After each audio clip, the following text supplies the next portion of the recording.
NATO's technological edge, that we have always been in command of the best and most advanced technologies, has been fundamental for our security. And now we see new and disruptive technologies, artificial intelligence, quantum computing, autonomous systems. This is integrated into all the new modern weapon systems. And if you just share that technology, we may earn some money, but we will also undermine our security. And therefore, freedom is more important than free trade, and protecting values is more important than profits. That's a lesson I think we all have to take into account, and meaning that it has to impact the way we organize our economies.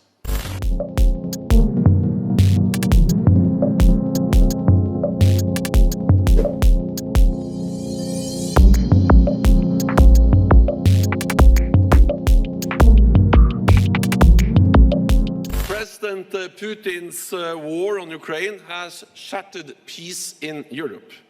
It is really a game changer, not just for European security, but for the global order.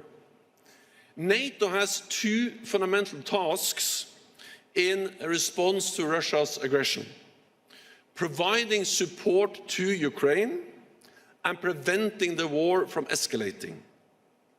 For many years, NATO and NATO allies have supported Ukraine, in particular the United States, Canada, the United Kingdom, and also Turkey, providing equipment and training for tens of thousands of Ukrainian soldiers. We see the difference this is making every day on the battlefield. Since Russia's invasion, we have significantly stepped up our support with billions of dollars of weapons and other assistance to help Ukraine uphold its right to self-defense, enshrined in the UN Charter. NATO's main responsibility is to protect all allies and prevent this war from escalating, causing even greater death and destruction. When Russia invaded Ukraine again this year, NATO was ready. We deployed additional forces to the east of our alliance. Today we have over 40,000 troops under direct NATO command, backed by significant air and naval assets. We doubled the number of multinational battle groups from the Baltic to the Black Sea. And we have 100,000 troops on high alert, ready to respond to any aggression and to defend every inch of NATO territory. This is deterrence, to remove any room for misunderstanding or miscalculation in Moscow. Not to provoke a conflict, but to prevent the conflict and preserve peace. The war in Ukraine demonstrates how economic relations with authoritarian regimes can create vulnerabilities.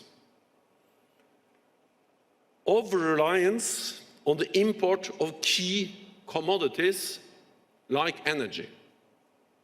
Risks created by exporting advanced technologies like artificial intelligence, and weakened resilience caused by foreign control over critical infrastructure like 5G. This is about Russia, but also about China, another authoritarian regime that does not share our values and that undermines the rules-based international order. International trade has undoubtedly brought great prosperity. I, and many of us here today, including Børge Brende, have worked hard to promote a more globalized economy. But we must recognize that our economic choices have consequences for our security. freedom is more important than free trade. The protection of our values is more important than profit. At the NATO summit in Madrid next month, NATO leaders will make bold decisions to continue to strengthen and adapt our alliance for this more dangerous and competitive world.